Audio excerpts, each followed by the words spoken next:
¿Sabe aquella sensación cuando el mundo se desmorona bajo tus pies y sientes que ya nada volverá a ser igual? Cuando tenía 8 años, mi padre tomó una decisión que cambiaría mi vida para siempre. Una decisión que en ese momento sentí como la puñalada más cruel que el destino podía darme, pero que hoy, 30 años después, reconozco como el regalo más grande que la vida me pudo haber dado. Mi nombre es Elena, y esta es la historia de cómo el abandono de mi padre se convirtió en mi mayor bendición.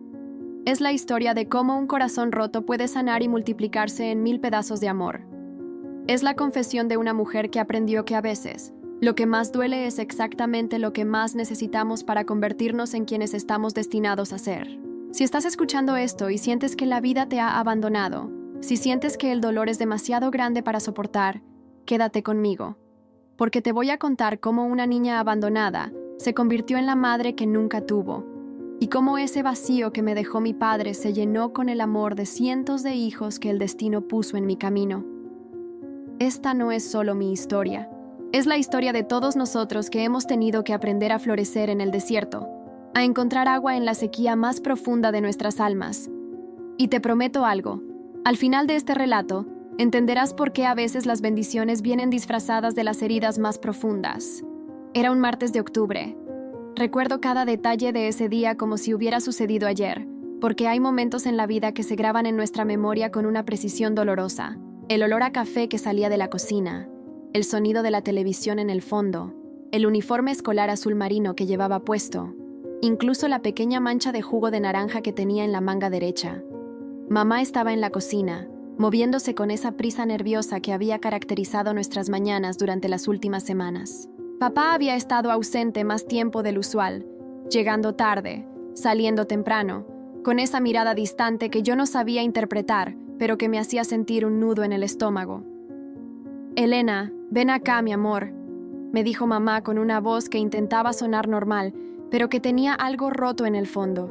Sus manos temblaban ligeramente mientras secaba un plato que ya estaba seco. «Necesitamos hablar».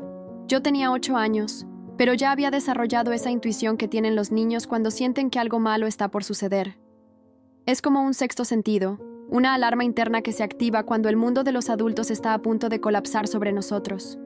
«¿Dónde está papá?», pregunté, aunque parte de mí ya sabía la respuesta. Mamá se sentó en una de las sillas de la cocina y me jaló suavemente hacia ella. Sus ojos estaban rojos, hinchados, y tenía esas ojeras profundas que aparecen cuando alguien ha llorado toda la noche. «Papá se fue, mi cielo», me dijo, y esas 4 palabras simples cayeron sobre mí como piedras. Se fue, y no va a volver. El mundo no se detuvo de golpe. Se desintegró lentamente, como cuando ves una fotografía que se quema. Primero se curvan los bordes, luego aparecen pequeños agujeros, y finalmente todo se convierte en cenizas que se llevará el viento. «¿Por qué?», fue lo único que pude preguntar, aunque mi voz sonaba muy lejana, como si viniera de otra persona. Mamá me abrazó con una fuerza desesperada, como si quisiera protegerme del dolor que ya había llegado, que ya estaba instalándose en mi pecho como un huésped no invitado que jamás se iría. «No lo sé, mi amor. No lo sé». Pero yo sí sabía algo, aunque no podía ponerlo en palabras en ese momento. Sabía que algo dentro de mí había cambiado para siempre, que la niña que había desayunado cereal esa mañana ya no existía. En su lugar había aparecido otra persona, alguien que tendría que aprender a vivir con un vacío en el centro del pecho, alguien que tendría que descifrar el mundo sin la figura que se suponía que debía enseñarle cómo hacerlo. Los días que siguieron al abandono de papá pasaron como en una neblina densa y gris. Mamá intentaba mantener la normalidad, pero era como tratar de actuar que no pasa nada cuando tu casa se está incendiando. Cada gesto, cada palabra, cada intento de sonrisa estaba cargado de un esfuerzo sobrehumano que yo podía sentir aunque no entendiera completamente. Ella trabajaba como secretaria en una oficina del centro, y ahora tenía que trabajar turnos extra para poder pagar el alquiler. Yo llegaba de la escuela a una casa vacía que olía a tristeza y silencio. Me sentaba en el sofá de la sala, ese sofá marrón donde papá solía ver las noticias, y esperaba. Esperaba que mamá llegara, esperaba que papá apareciera por la puerta, esperaba que alguien me explicara por qué mi mundo se había vuelto tan silencioso. En la escuela, mis amigas hablaban de lo que habían hecho con sus papás el fin de semana. Ana había ido al parque, Sofía al cine, Carla había aprendido a andar en bicicleta, y yo me quedaba callada, inventando historias sobre un papá que ya no existía en mi vida, sintiendo cómo esas mentiras pequeñas se convertían en piedras en mi garganta. ¿Y tú qué hiciste con tu papá, Elena?, me preguntaba la maestra, y yo sentía como si me hubiera preguntado qué había hecho con mi brazo derecho después de que me lo amputaran.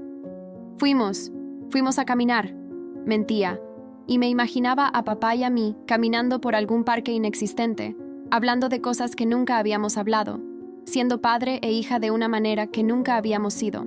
Pero las mentiras tienen fecha de vencimiento, y la mía llegó una tarde de noviembre, cuando mamá tuvo que ir a hablar con la directora del colegio.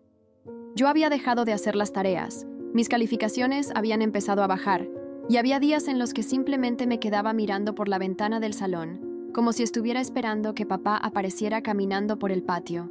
«Entendemos la situación», le dijo la directora a mamá, mientras yo estaba sentada en una silla demasiado grande para mí, sintiendo cómo hablaban de mi vida como si yo no estuviera ahí. Estos cambios familiares siempre afectan a los niños. Tal vez sería bueno considerar ayuda psicológica. Ayuda psicológica, como si hubiera algo roto en mí que se pudiera arreglar con palabras, como si el vacío que papá había dejado fuera una avería mecánica y no un agujero en el centro de mi ser. Esa noche, mientras mamá creía que yo dormía, la escuché llorar en su cuarto. Era un llanto silencioso, contenido. El llanto de alguien que no se puede permitir el lujo de desmoronarse porque tiene una hija de 8 años que depende de ella. Y en ese momento entendí algo que me tomaría años procesar completamente, que yo no era la única abandonada. Mamá también había sido abandonada, y ambas estábamos flotando en el mismo océano de soledad, tratando de no ahogarnos. Me levanté de mi cama y caminé hasta su cuarto. La puerta estaba entreabierta, y la vi sentada en el borde de la cama, con las manos cubriéndole la cara, los hombros temblando con cada sollozo silencioso. «Mamá», susurré. Ella levantó la cabeza rápidamente, secándose las lágrimas con el dorso de las manos, intentando recomponer esa máscara de fortaleza que se ponía cada mañana. «¿Qué pasa, mi amor? ¿No puedes dormir?» Me acerqué a ella y la abracé con toda la fuerza que tenía mis brazos de 8 años. Y en ese abrazo entendí algo fundamental, que a veces los hijos también tienen que ser fuertes para sus madres, que el amor no tiene dirección única, que incluso una niña abandonada puede ser el ancla que impida que alguien más se ahogue. «Vamos a estar bien, mamá», le dije, repitiendo las mismas palabras que ella me había dicho a mí tantas veces. «Vamos a estar bien». Y mientras la abrazaba, mientras sentía cómo su respiración se tranquilizaba poco a poco, algo comenzó a germinar dentro de mí.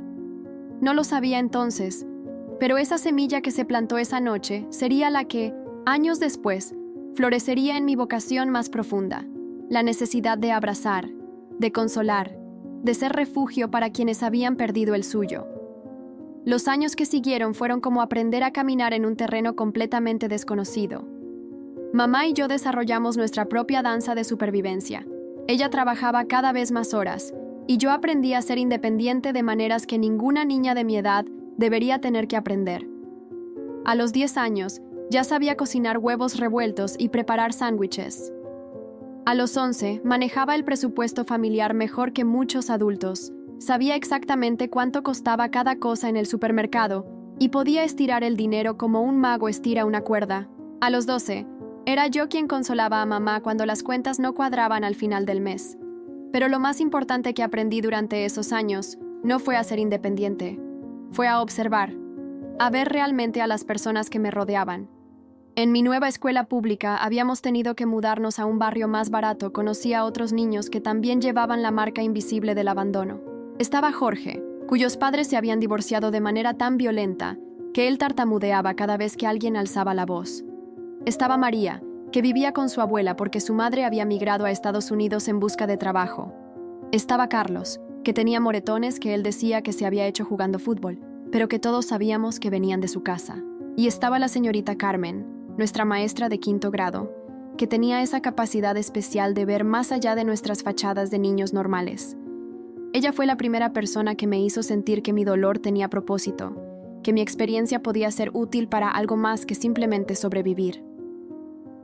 «Elena», me dijo un día después de clases, Me he dado cuenta de que tus compañeros siempre vienen a ti cuando tienen problemas. ¿Te has dado cuenta de eso? No me había dado cuenta, pero cuando lo mencionó, era obvio. Jorge me buscaba cuando había tenido una pesadilla. María me contaba sobre las cartas que le mandaba su mamá. Carlos simplemente se sentaba a mi lado en el recreo cuando necesitaba estar en silencio. ¿Por qué crees que pasa eso?, me preguntó. No sé, le respondí, aunque sí sabía. Sabía que era porque yo entendía el dolor de una manera que otros niños no entendían. Sabía lo que era sentirse abandonado, perdido, diferente. Y sabía también que a veces, lo único que necesitas es que alguien se siente contigo en el dolor sin tratar de arreglarlo. Tienes un don, Elena, me dijo la señorita Carmen. Tienes la capacidad de hacer que otros se sientan menos solos. Eso es muy valioso. Un don. Nunca había pensado en mi dolor como un don. Siempre lo había visto como una maldición, como algo que me hacía diferente, defectuosa. Pero las palabras de la señorita Carmen plantaron otra semilla en mi corazón, una semilla que tardaría años en germinar completamente. La adolescencia llegó como una tormenta perfecta. A los 13 años, todas las emociones que había mantenido cuidadosamente guardadas durante años decidieron explotar al mismo tiempo. La rabia que había contenido hacia papá, la tristeza por todo lo que había perdido, la confusión sobre quién era yo sin esa figura paterna que se suponía que debía guiarme. Empecé a hacer preguntas que mamá no sabía cómo responder.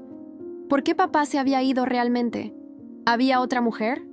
¿Otro hijo que él prefería? ¿Era culpa mía? ¿Había hecho algo malo que lo había alejado? Mamá intentaba protegerme de la verdad, pero a los 14 años yo ya era demasiado inteligente para conformarme con respuestas a medias. Un día, mientras limpiaba el armario, encontré una caja de zapatos escondida detrás de ropa vieja. Dentro había cartas. Cartas de papá. Cartas que nunca me había dado. Con las manos temblando, leí la primera. Estaba fechada 6 meses después de que se fuera. Para mi Elena querida, sé que no entiendes por qué papá tuvo que irse, pero quiero que sepas que te amo más de lo que las palabras pueden expresar. Algún día, cuando seas mayor, te explicaré todo. Mientras tanto, sé fuerte, sé valiente y recuerda que siempre serás mi niña especial. Había 12 cartas más, una por cada cumpleaños que había pasado sin él, una por cada Navidad, una por cada día del padre en el que yo me había preguntado si él pensaba en mí. Cuando mamá llegó del trabajo, yo estaba sentada en el sofá con todas las cartas esparcidas a mi alrededor, llorando con una intensidad que no había sentido desde el día en que se fue. ¿Por qué?, le grité. ¿Por qué no me las diste?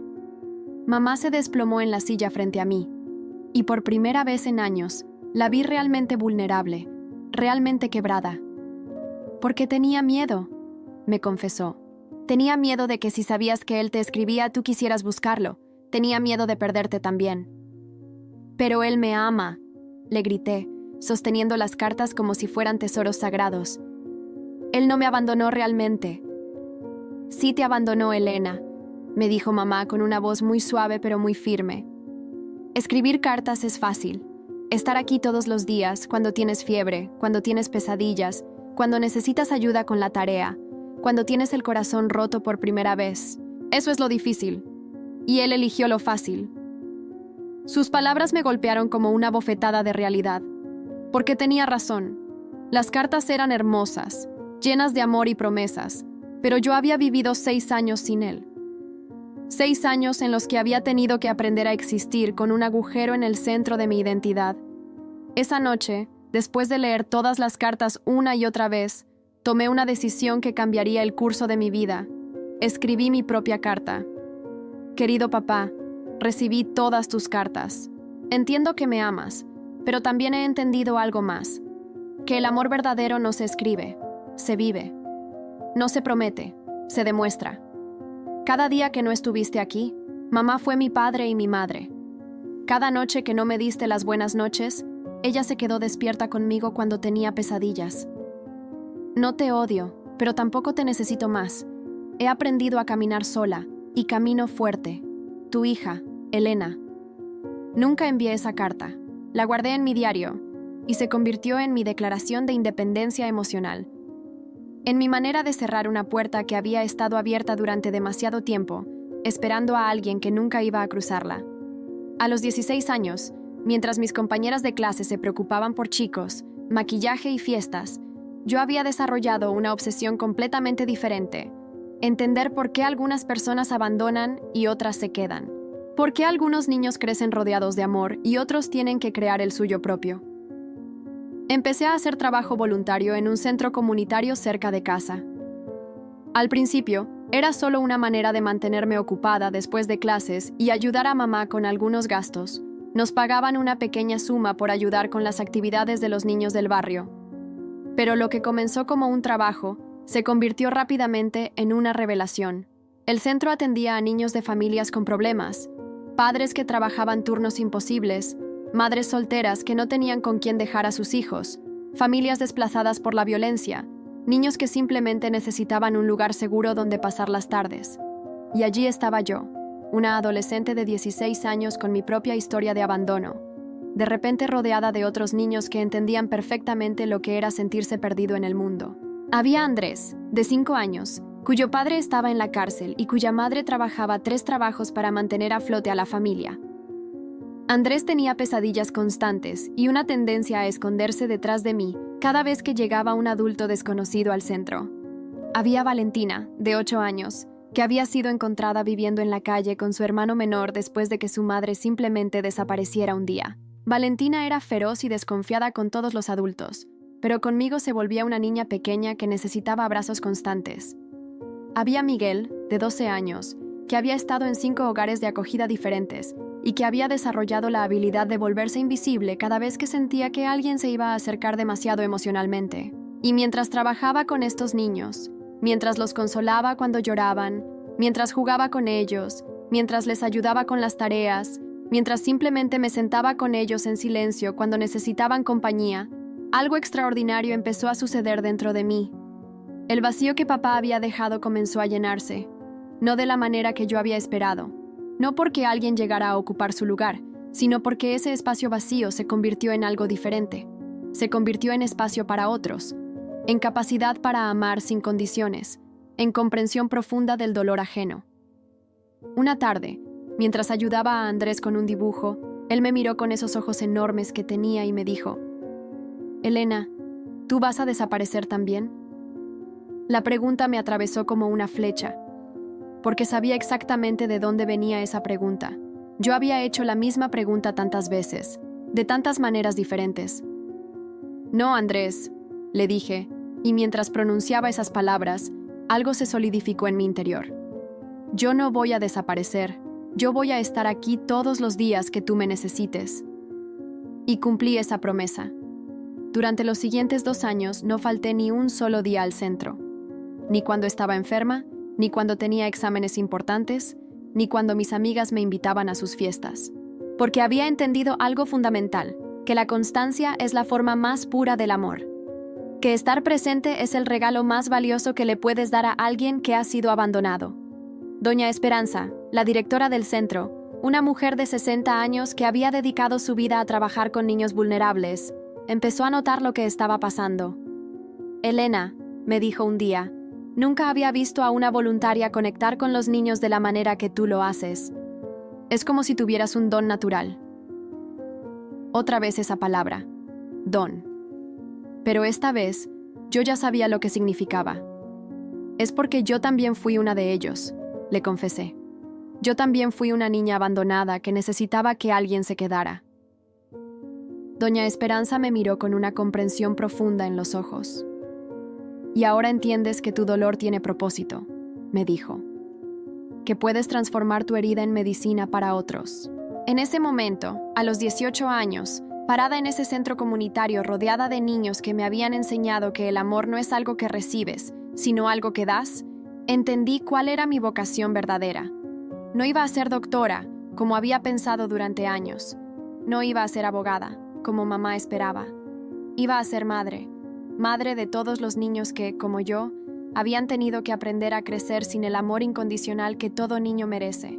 A los 20 años, después de graduarme de un técnico en trabajo social, elegí esa carrera específicamente para poder ayudar mejor a niños en situación vulnerable. tomé la decisión más importante de mi vida. Iba a abrir mi propio hogar para niños abandonados. Mamá pensó que me había vuelto loca.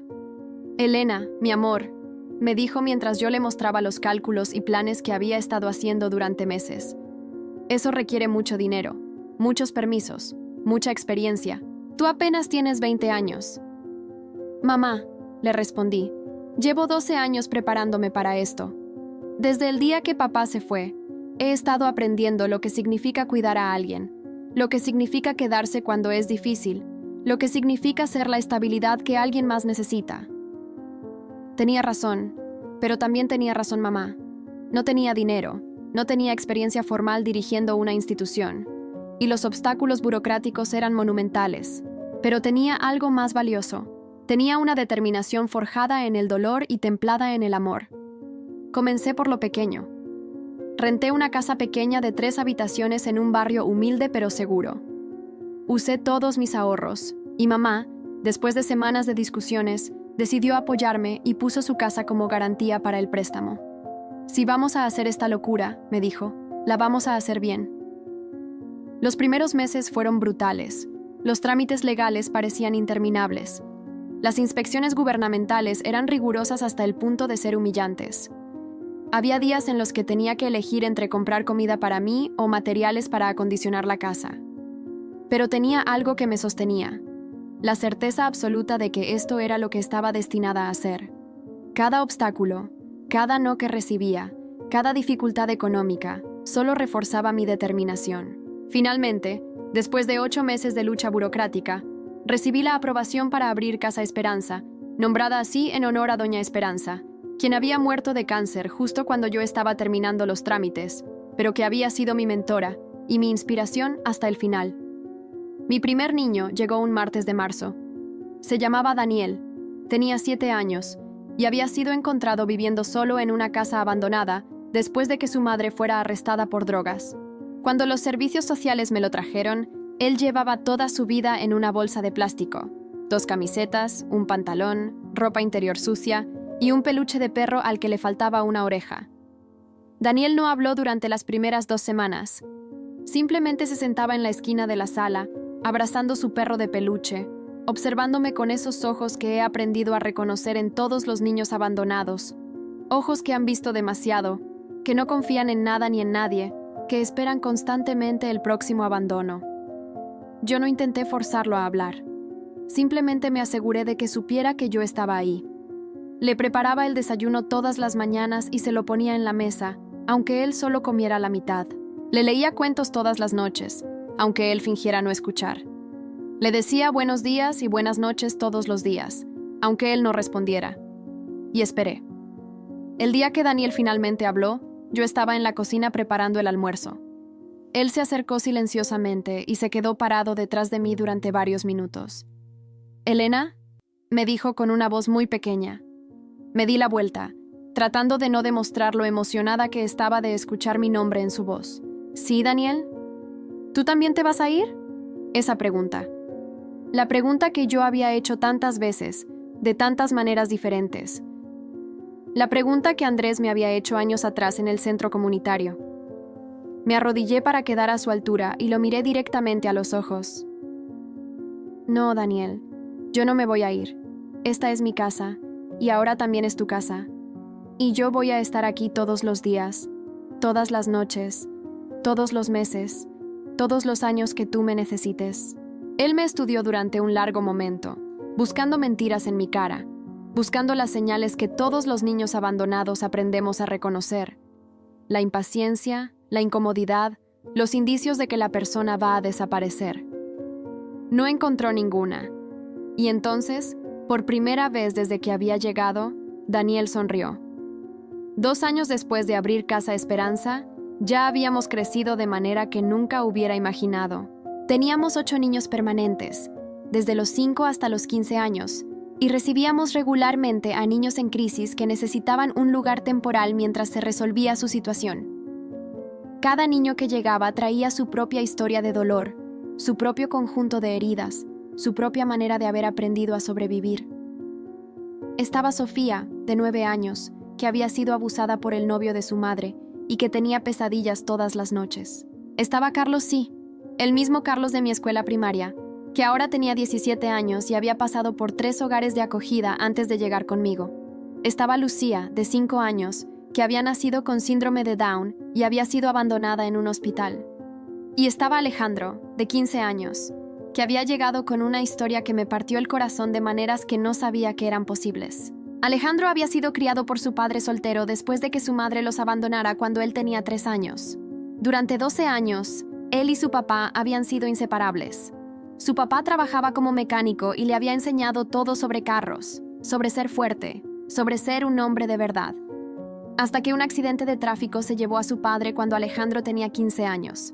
Sin familiares cercanos, Alejandro había terminado en el sistema de hogares de acogida, pero había huido de cada lugar donde lo ponían. No porque fueran malos lugares, sino porque él no podía soportar la idea de reemplazar a su padre con otra familia. Cuando llegó a Casa Esperanza, Alejandro era pura rabia contenida.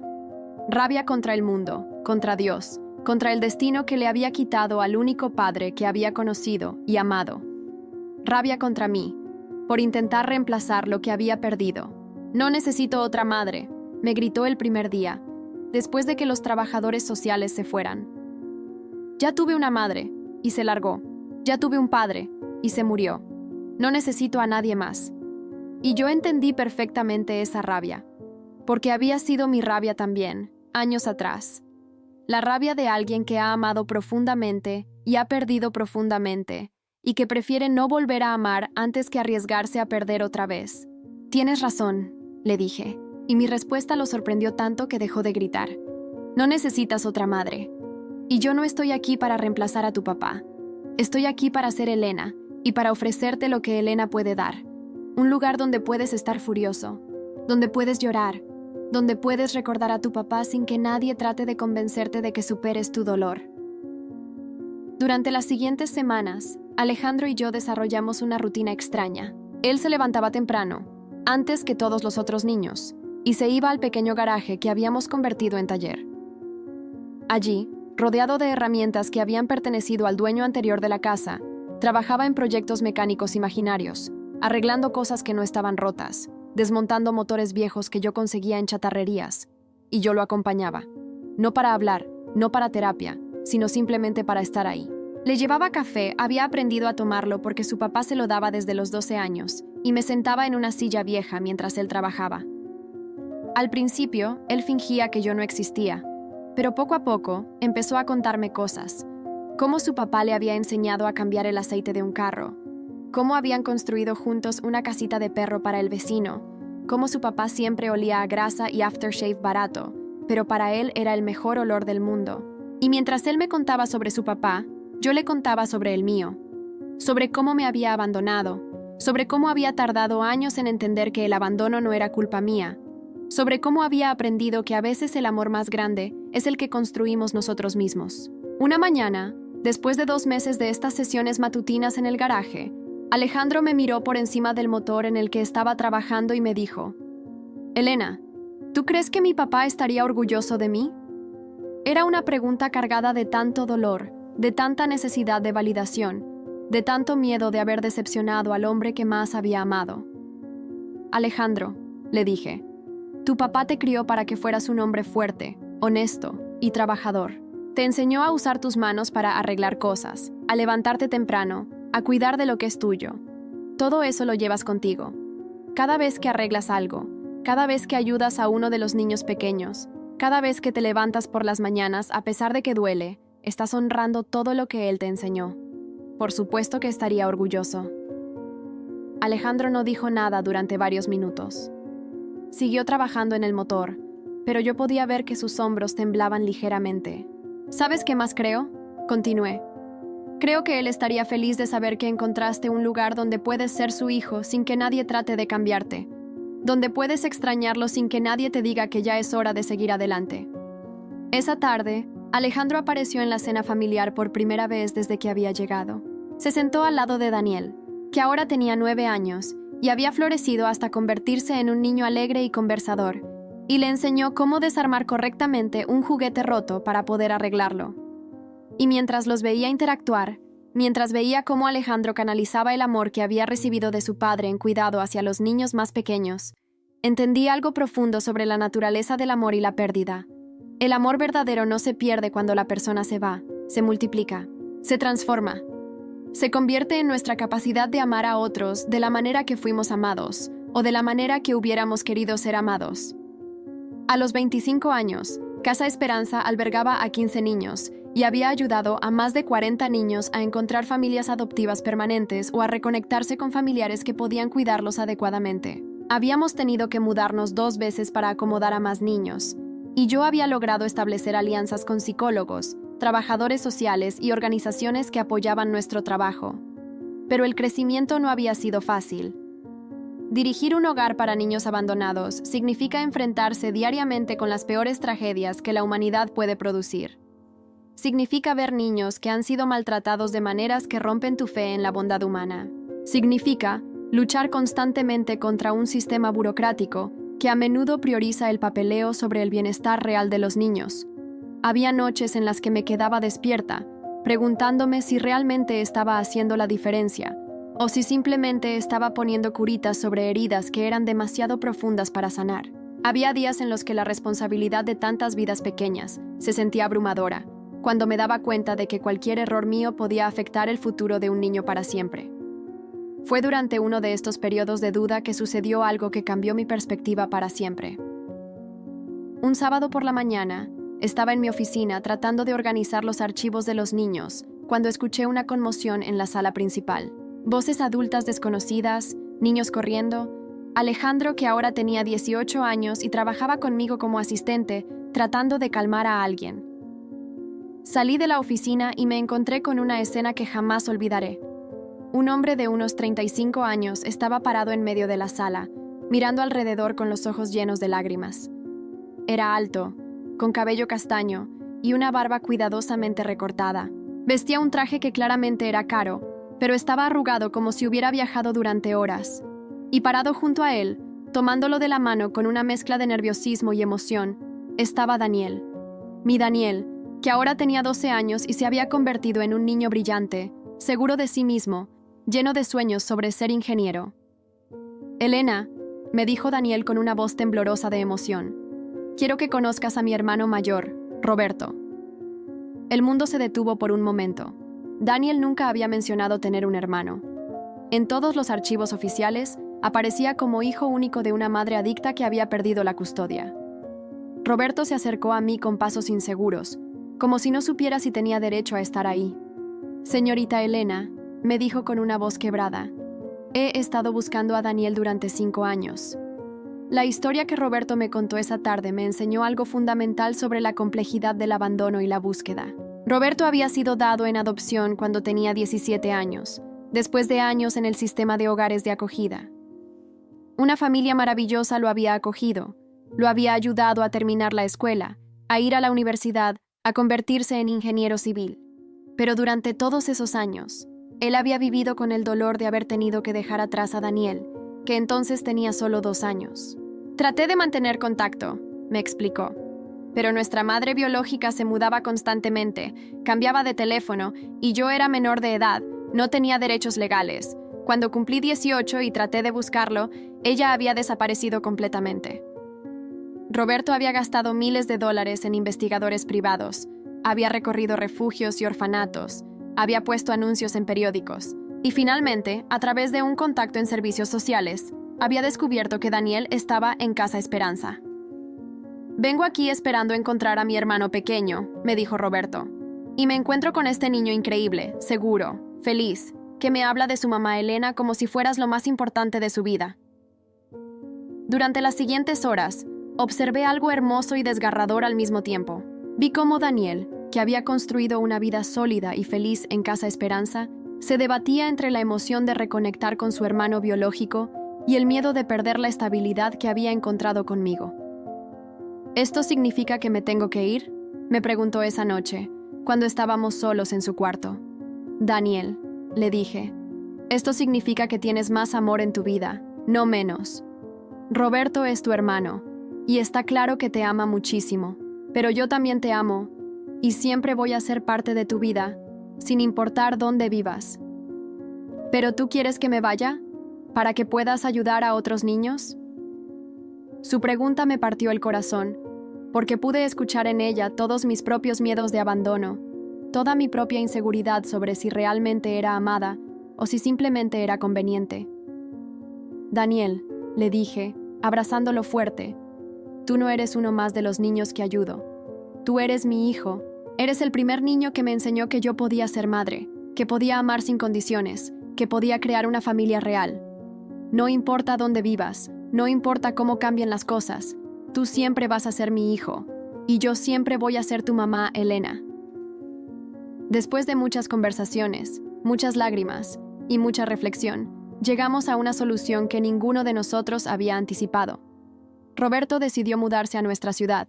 Compró una casa a 10 minutos de Casa Esperanza y establecimos un arreglo donde Daniel pasaba las noches y los fines de semana con su hermano, pero seguía viniendo a Casa Esperanza todas las tardes después de la escuela para ayudar con los niños más pequeños y para mantener su conexión conmigo. Es perfecto, me dijo Daniel un mes después de que el arreglo comenzara.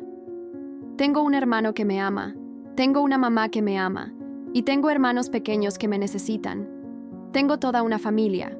Y mientras lo decía, yo entendí algo que había tardado años en comprender completamente. Que las familias más fuertes no son las que están unidas por sangre, sino las que están unidas por elección. Que el amor más duradero no es el que recibimos por derecho, sino el que construimos conscientemente, día tras día, decisión tras decisión. A los 30 años, me di cuenta de que Casa Esperanza se había convertido en algo mucho más grande de lo que había imaginado. Ya no era solo un hogar para niños abandonados, se había convertido en el centro de una red de amor que se extendía por toda la comunidad. Los niños que habían crecido conmigo y habían encontrado familias permanentes seguían visitando. Daniel, que ahora tenía 17 años y estaba por graduarse de bachillerato con honores, venía todos los días después de clases para ayudar con las tareas de los niños más pequeños. Alejandro, que ya tenía 23 años, había abierto su propio taller mecánico y empleaba a jóvenes que habían salido del sistema de hogares de acogida. Sofía, que había llegado con pesadillas y terror a los 9 años, ahora tenía 16 y había decidido estudiar psicología para ayudar a otros niños que habían pasado por traumas similares. Carlos había terminado la universidad y trabajaba como trabajador social, especializándose en casos de abuso infantil. Pero quizás el momento más significativo de esta época llegó cuando recibí una visita completamente inesperada. Era un jueves por la tarde, y yo estaba en el jardín con algunos de los niños más pequeños cuando escuché que alguien tocaba la puerta principal. Alejandro fue a abrir, y unos minutos después vino a buscarme con una expresión extraña en la cara. «Elena», me dijo, «hay alguien que quiere verte. Dice que es tu papá». El mundo se detuvo por completo.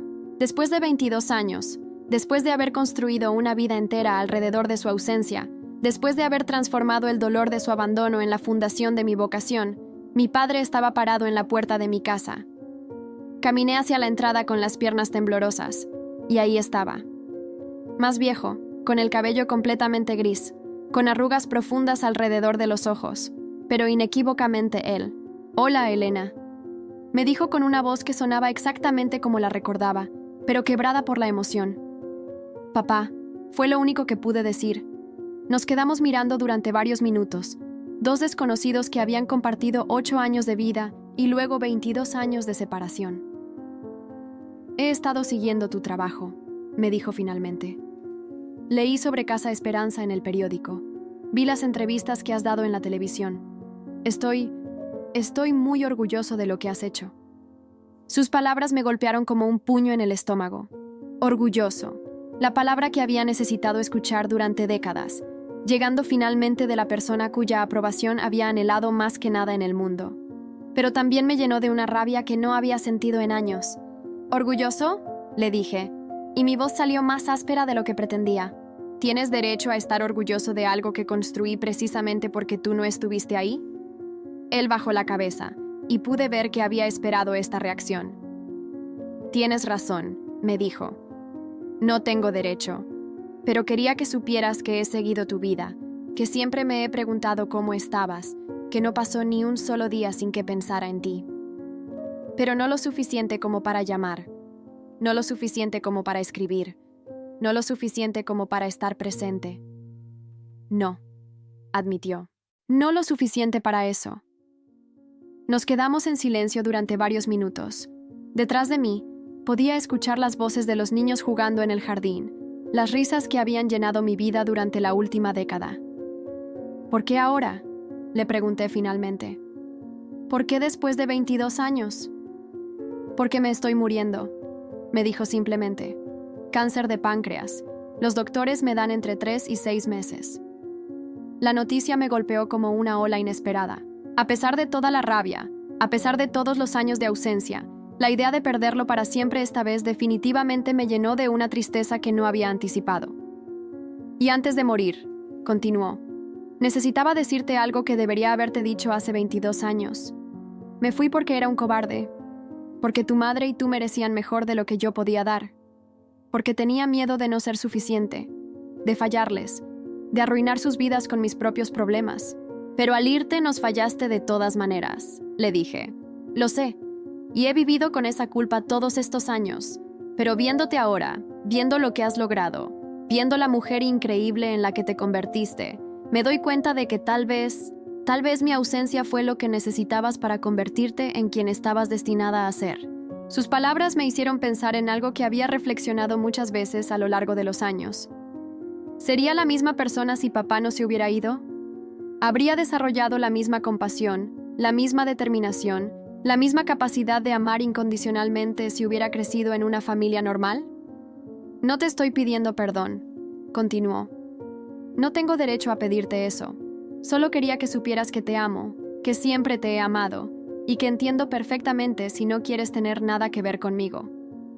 Miré a este hombre que había sido la fuente de tanto dolor y también, indirectamente, de tanto propósito en mi vida. Y me di cuenta de algo sorprendente. Ya no lo necesitaba. Ni su aprobación, ni su amor, ni su presencia. Ya no era la niña de 8 años que esperaba desesperadamente que regresara. Era Elena, la mujer que había convertido el abandono en abrazo, la ausencia en presencia, el dolor en sanación. Papá, le dije finalmente, no puedo darte los 22 años que perdimos. No puedo fingir que tu ausencia no me dolió profundamente. Pero puedo darte algo más valioso. Puedo darte mi perdón. Él comenzó a llorar, y por primera vez en mi vida adulta, lo vi no como el hombre poderoso que había sido en mi infancia, sino como lo que realmente era, un ser humano imperfecto, asustado, que había tomado decisiones terribles y había vivido con las consecuencias. Y si quieres, continué, puedes conocer a tus nietos, porque estos niños aquí son mi familia, y si realmente has cambiado, si realmente quieres ser parte de algo bueno, puedes ayudarme a cuidarlos durante el tiempo que te quede. Los últimos 4 meses que pasé con mi padre fueron un regalo que nunca había esperado recibir. No fueron meses de cuento de hadas donde de repente nos convertimos en padre e hija perfectos. Fueron meses reales, complicados, llenos de conversaciones difíciles y silencios incómodos, pero también llenos de una comprensión mutua, que solo puede venir cuando 2 personas se permiten ser completamente vulnerables. Papá se mudó a un pequeño apartamento cerca de Casa Esperanza y empezó a venir todos los días. Al principio, los niños no sabían qué hacer con él.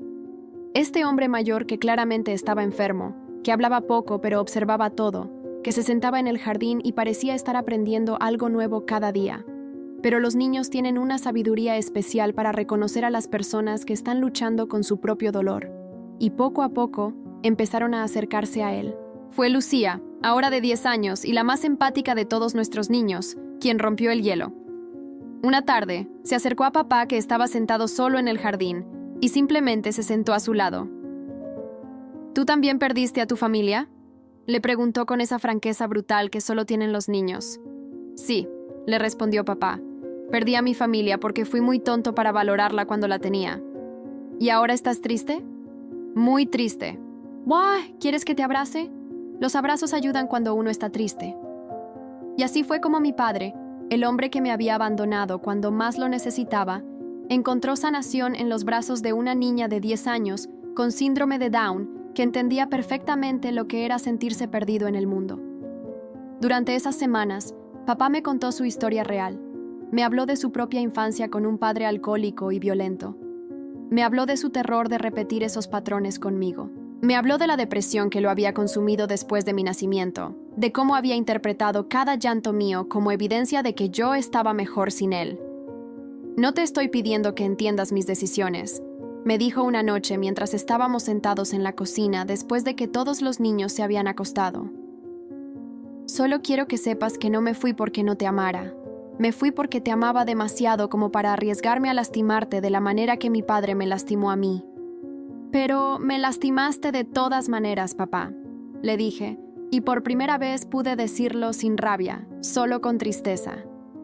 Lo sé, y ese es el error que he tenido que vivir con toda mi vida. Pero lo más hermoso de esos últimos meses no fueron nuestras conversaciones, sino verlo interactuar con los niños de Casa Esperanza, ver cómo se conectaba especialmente con los niños mayores que, como Alejandro años atrás, luchaban con la rabia y la desconfianza. Había un niño nuevo, Mario, de 14 años, que había llegado con una historia similar a la de Alejandro. Había perdido a su madre en un accidente y no había familiares que pudieran cuidarlo. Mario era pura furia contenida, se peleaba con todos, rechazaba cualquier intento de conexión. Pero papá, con esa paciencia que nunca había tenido conmigo cuando era niña, empezó a sentarse con Mario todas las tardes. No para hablar, no para dar consejos, sino simplemente para estar presente. Y poco a poco, Mario empezó a confiar en él. Él me entiende, me dijo Mario un día. Él también perdió a su familia. Una tarde de diciembre, papá no se levantó de la cama. El cáncer había progresado más rápido de lo que los doctores habían predicho. Llamé a una ambulancia, pero ya en el hospital los doctores me dijeron que era cuestión de días, tal vez horas. Todos los niños de Casa Esperanza quisieron visitarlo. Uno por uno, fueron entrando al cuarto del hospital para despedirse del hombre que, en 4 meses, se había convertido en una figura importante en sus vidas. Daniel, ahora de 17 años y a punto de graduarse, le dijo: «Gracias por enseñarme que nunca es demasiado tarde para tratar de arreglar las cosas». Sofía, de 16 años y llena de sueños sobre ser psicóloga, le dijo: «Gracias por mostrarme que las personas pueden cambiar, que pueden aprender a amar mejor». Alejandro, que había venido desde su taller apenas se enteró, le dijo: «Gracias por ayudarme a entender que honrar a mi papá no significa rechazar a otras personas que quieren cuidarme». Y Mario, el niño furioso que había aprendido a confiar de nuevo, simplemente se acercó a su cama y le susurró: «Gracias por quedarte conmigo cuando yo no quería que nadie se quedara». Esa noche, cuando todos se habían ido, me quedé sola con papá. Él estaba consciente, pero muy débil. «Elena», me dijo con una voz que era apenas un susurro, «hay algo que necesito decirte». «Dime, papá». «Estos últimos meses, viendo lo que has construido, viendo cómo amas a estos niños, viendo la mujer en la que te convertiste, me he dado cuenta de algo». Hizo una pausa, luchando por encontrar las fuerzas para continuar. «Mi abandono no fue tu maldición, fue tu bendición, no porque haya sido bueno para ti, sino porque tú lo convertiste en algo bueno. Tomaste lo peor que te pudo pasar y lo transformaste en lo mejor que les pudo pasar a todos estos niños». Sus palabras me llegaron al centro del alma, porque expresaban algo que yo había empezado a entender, pero que nunca había podido articular completamente. «Papá», le dije tomando su mano, «tienes razón. Tu abandono se convirtió en mi mayor bendición. No porque fuera fácil, sino porque me enseñó que el amor verdadero no es algo que recibes, sino algo que das. Me enseñó que la familia verdadera no es la que nace contigo, sino la que eliges construir». Él sonrió, y por primera vez en mi vida, vi en sus ojos la mirada de un padre que estaba genuinamente orgulloso de su hija. «Perdóname», me susurró. «Ya te perdoné, papá. Y más importante, me perdoné a mí misma por necesitar tu amor durante tantos años». Papá murió esa madrugada, sosteniendo mi mano, rodeado no de la familia que había abandonado, sino de la familia que había elegido abrazar en sus últimos meses. Hoy, 15 años después de la muerte de papá, Casa Esperanza ha crecido hasta convertirse en una red de 3 hogares que atienden a más de 50 niños. Hemos ayudado a cientos de niños a encontrar familias permanentes, a sanar de sus traumas, a descubrir que el abandono no define su valor. Daniel terminó ingeniería y ahora trabaja diseñando viviendas de bajo costo para familias vulnerables. Se casó el año pasado y su esposa está embarazada de una niña que llevaré mi nombre. Roberto sigue siendo parte fundamental de nuestras vidas y se ha convertido en uno de los principales donantes de Casa Esperanza. Alejandro expandió su taller y ahora tiene un programa de entrenamiento laboral para jóvenes que han salido del sistema de hogares de acogida. Se casó con Sofía. Sí, nuestra Sofía, que se convirtió en psicóloga y ahora dirige el programa de terapia de Casa Esperanza. Mario, el niño furioso que había conectado con papá, ahora tiene 26 años y acaba de abrir el cuarto hogar de nuestra red. Él entiende especialmente a los adolescentes difíciles, porque él fue uno de ellos. Y mamá, mi mamá que sacrificó tanto para que yo pudiera soñar, ahora tiene 70 años y es la abuela oficial de todos nuestros niños. Vive en una casita al lado de la casa principal, y los niños van a buscarla cada vez que necesitan que alguien los escuche con esa paciencia infinita que solo las abuelas saben dar. Pero quizás lo más hermoso de todo es que entiendo ahora, con absoluta claridad, por qué tenía que vivir la historia que viví. Cada niño que llega a nuestras puertas cargado de dolor, de rabia, de desconfianza, encuentra en mí no solo una cuidadora, sino a alguien que realmente entiende. Entiende lo que es despertar cada mañana con un agujero en el pecho. Entiende lo que es preguntarse constantemente si eres amable, si vales la pena, si alguien se va a quedar. Y más importante, entiende que esas heridas, por profundas que sean, pueden sanar. Que ese agujero en el pecho puede llenarse no con lo que recibimos, sino con lo que damos. Mi padre tenía razón en sus últimas palabras. Su abandono se convirtió en mi mayor bendición. No porque el abandono sea bueno, nunca lo es, sino porque me enseñó que tenemos el poder de transformar nuestras heridas más profundas en nuestra medicina más potente. Hoy soy madre de más de 200 niños que han pasado por mis brazos. Soy abuela de nietos biológicos y adoptados. Soy hermana de una red de personas que eligieron ser familia, que decidieron que el amor es más fuerte que la sangre, que la elección es más poderosa que la casualidad. Y cada noche, cuando hago mi recorrido final por las habitaciones de Casa Esperanza, cuando veo a estos niños durmiendo tranquilos, seguros de que alguien estará ahí cuando despierten, entiendo la verdad más profunda de mi vida. No fui abandonada para estar sola. Fui abandonada para aprender a crear la familia que el mundo necesita.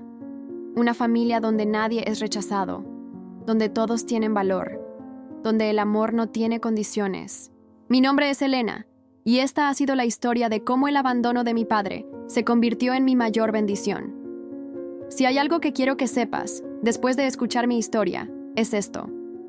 Tu dolor tiene propósito. Tus heridas pueden convertirse en la fuente de tu mayor fortaleza. Y el amor que no recibiste puede multiplicarse infinitamente en el amor que eliges dar. Porque al final, no importa cómo comience tu historia. Lo que importa es cómo eliges continuarla.